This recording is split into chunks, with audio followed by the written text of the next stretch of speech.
कम सीटें आपकी आई हैं, 34 सीटों पर सिर्फ बीजेपी सिमट गई। अगर पिछली बार वाला प्रदर्शन होता, 30 सीटों का ये नुकसान अगर यूपी से नहीं हुआ होता, तो बहुमत का आंकड़ा अकेले अपने दम पर छू लेती आपकी पार्टी। देखिए, ये तो अभी हम लोग आपस में विश्लेषण करेंगे कि क्या कारण रहा उत्तर प्रदेश में महंत योगी जी है। और हमें बड़ा खुद ही हम लोग बहुत सरप्राइज्ड हैं कि कहीं कोई ऐसा दाग तो नहीं लगा था योगी जी के करियर में जिसको लेकर के बात इतनी बढ़ जाए कि हमारी संख्या बल वहां पर इतनी कम हो जाए। इसका हमको विश्लेषण बहुत गंभीरता से करना पड़ेगा। लेकिन जहां तक मैं समझता हूं कि इंडिया गठबंधन का जो नैरेटिव है राहुल गांधी जी का और अखिलेश जी का, वो जो लगातार कहे कि उन्होंने संविधान खत्म हो जाएगा, आरक्षण खत्म हो जाएगा, मोदी जी के पीछे 400 लाने की जो मंशा है वो इसको कॉन्स्टिट्यूशन, अभी भी राहुल गांधी जी हाथ में वो कॉन्स्टिट्यूशन की किताब लेकर के जगह जगह दिखा रहे हैं कि अगर मोदी जी आए तो संविधान खत्म हो जाएगा। मैं समझता हूँ कि जनता के अंदर शायद इन्होंने एक प्रकार की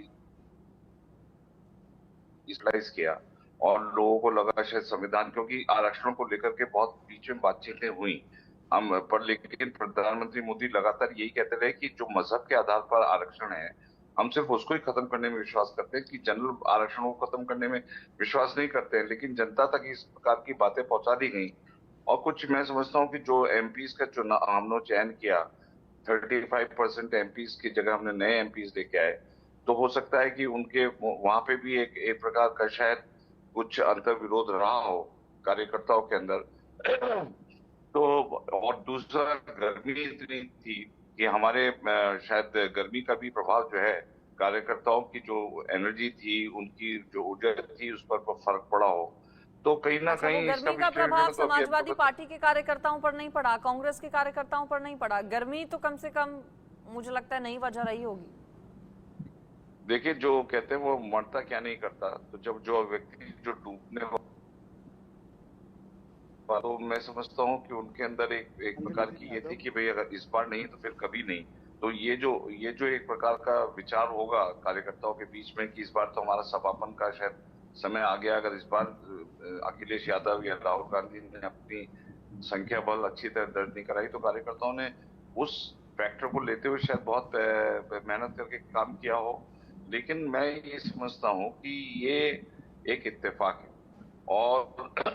क्योंकि जिस प्रकार से योगी जी 37 साल के बाद सेकंड टाइम रिपीट हुए और उनकी लोकप्रियता में हमें तो कहीं कोई ऐसी नजर नहीं आई, क्योंकि उनके जितने भुवन जी, काम क्या थे, सत्ता आप विरोधी चाहे उत्तर लहर प्रदेश को में भाप नहीं पाई बीजेपी, या फिर जैसा मुकेश जी कह रहे हैं कि भाई गर्मी की वजह से कार्यकर्ताओं ने उस तरह से ग्राउंड पर उतरकर काम नहीं किया, या जो भी, ये क्या आपकी जीत के कारण रहे? देखिए, मैं इतना बताना चाहता हूँ, बड़ी विनम्रता से कहना चाहता हूँ आपसे कि जो हमारे नेता माननीय अखिलेश यादव जी ने जो नारा दिया था पीडीए का, पिछड़ा दलित प्लस अल्पसंख्यक समाज प्लस इंडिया का, जो उन्होंने नारा दिया था, ये नारा धरातल पर उतरा और पीडीए ने इस नारे को केवल आंदोलन बनाने का काम करा उत्तर प्रदेश के परिप्रेक्ष्य में, मैं कह सकता हूँ। इसके अलावा जो मातृशक्ति थी, जिनकी असमत को लूटने का काम भारतीय जनता पार्टी के नेताओं ने करने का काम करा, चाहे बनारस हो, चाहे जिस प्रकार